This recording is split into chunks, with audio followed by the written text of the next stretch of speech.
ચેતર વસાવાને લઈને આમ આદમી પાર્ટી દ્વારા એક સહી ઝુંબેશ ચાલુ કરવામાં આવવાની છે, એટલે કે ડેડિયાપાડા અને તેના આજુબાજુના વિસ્તારોમાંથી લોકોની સહી કરાવી અને રાષ્ટ્રપતિને એક આખું આવેદનપત્ર મોકલવામાં આવશે.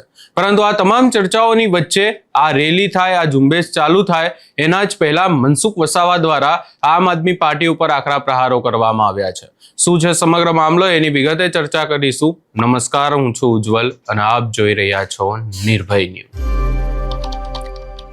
ચેતર વસાવા જ્યારથી જેલમાં ગયા છે ત્યારથી જ મનસુખ વસાવા દ્વારા એક વાત કરવામાં આવી રહી છે કે ચેતર વસાવા જેલમાં ગયા એની પાછળનું કારણ આમ આદમી પાર્ટી ને આમ આદમી પાર્ટીના નેતાઓ છે. આ તમામ ચર્ચાઓની વચ્ચે આપણે એ પણ જોયું કે આમ આદમી પાર્ટી પણ એવો પ્રયાસ કરી રહી છે કે ચેતર વસાવા જલ્દીથી જલ્દી જેલની બહાર આવે.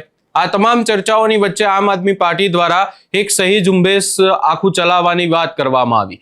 1 લાખથી વધુ લોકોની સહી કરાવવામાં આવશે ને પછી આખો પત્ર એ રાષ્ટ્રપતિને મોકલવામાં આવશે.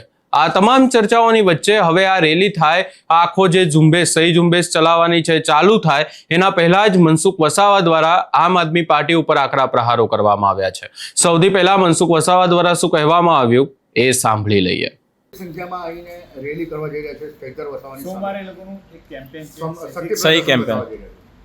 જો બહુ ક્લિયર વાત છે કે ચૈતરભાઈ વસાવા આમ આદમી પાર્ટીના ધારાસભ્ય કે જંગલના ગેરકાયદેસરના ખેડાણને લઈને એના પર ફોરેસ્ટર ને બિડગાને મારવાના ગુનામાં એમના પર એફઆઈઆર થયેલી છે. એ ઉપરાંત બીજા 19 જેટલા ગુના એમના પર નોંધાયેલા છે. અને આ ફરિયાદ જે સાથે એની સાથે જોડાયેલા કોઈ ફરિયાદ કરી છે અને આ ફરિયાદો કોર્ટમાં તારીખો ચાલી રહી છે. તો આ કોર્ટમાં જે કેસ ચાલ્યો, કોર્ટમાં જે તારીખો ચાલી એ જે તે સમયે એમના જે વકીલોએ દલીલ કરી છે બચાવ પક્ષ માટે, એ કોઈને કોઈ કારણસર વ્યવસ્થિત દલીલ ના કરી શક્યા, એના કારણે એમને સજા થઈ. અને આ સજા કોઈ સરકાર કે કોઈ પાર્ટીના કહેવાથી સરકાર નથી થતી, આ સજા નથી થતી. કોર્ટની જે એના જે દલીલો થતી એના પછી એ સજા ફટકારતી હોય છે. તો સેશન કોર્ટ પરથી હાઈકોર્ટમાં ગયા છે, હાઈકોર્ટ પર એમને ભરોસો રાખવો જોઈએ, હાઈકોર્ટ પર ભરોસો રાખવો જોઈએ. આજે બચાવ પક્ષ માટે એમને ઘણી બધી સોશિયલ મીડિયામાં ઘણી બધી મોટી વાતો કરે છે કે અમે દિલ્હીના વકીલો રોક્યા છે, હાઈકોર્ટના વકીલો રોક્યા છે, વિદ્વાન વકીલો. તો એ વિદ્વાન વકીલોને લડવા દો ને. તમારે આ રેલી કાઢવાની કે હસ્તાક્ષર કરવાનું, રાષ્ટ્રપતિને આવેદનપત્ર આપવાનું, આ એક બાજુનો રાજકીય સ્ટન્ટ છે.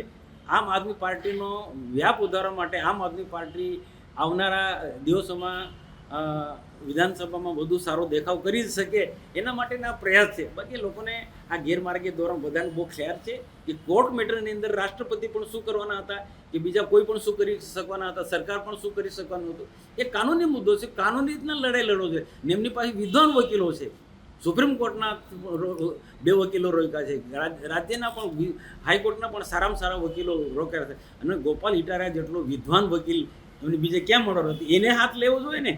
એના કોઈ એમને ગોપાલ ઇટાલિયાએ કોર્ટ પર ભરોસો રાખવો જોઈએ. આવું નાટકબાજી નહીં કરવી જોઈએ, હું સ્પષ્ટ માનું છું. આના પહેલા પણ જ્યારે ડેડિયાપાડામાં આદિવાસી સમાજની એક આખી સભા મળી હતી ત્યારે પણ મનસુખ વસાવા દ્વારા એવું કહેવામાં આવ્યું હતું કે આ સભા આદિવાસી સમાજના નામે કરવામાં આવી છે, પરંતુ આની પાછળ આમ આદમી પાર્ટી છે. ચેતર વસાવા જેલમાં ગયા ને હવે આમ આદમી પાર્ટી સ્ટંટબાજી કરી રહી છે, અલગ અલગ સભાઓ, અલગ અલગ આજે આખી તમામ બાબતો કરી રહી છે. એ ક્યાંક ને ક્યાંક ચેતર વસાવાને બચાવવા માટે નહીં, પરંતુ આમ આદમી પાર્ટી પોતાનો એજન્ડા ચલાવી રહી છે. અને હવે ફરી એકવાર મનસુખ વસાવા દ્વારા એવી જ વાત કરવામાં આવી કે આખી એક રેલીઓ યોજવાની ના તમામ બાબતો એક સ્ટંટબાજી છે, આનાથી કંઈ નથી થવાનું. એટલે કે આજે આખું નિવેદન મનસુખ વસાવાનું સામે આવ્યું, એને લઈ તમારો શું અભિપ્રાય છે એ અમને કમેન્ટ કરી જરૂર જણાવશો ને અમારી ચેનલ નિર્ભય ન્યૂઝને લાઇક, શેર, સબસ્ક્રાઇબ કરવાનું ભૂલશો નહીં.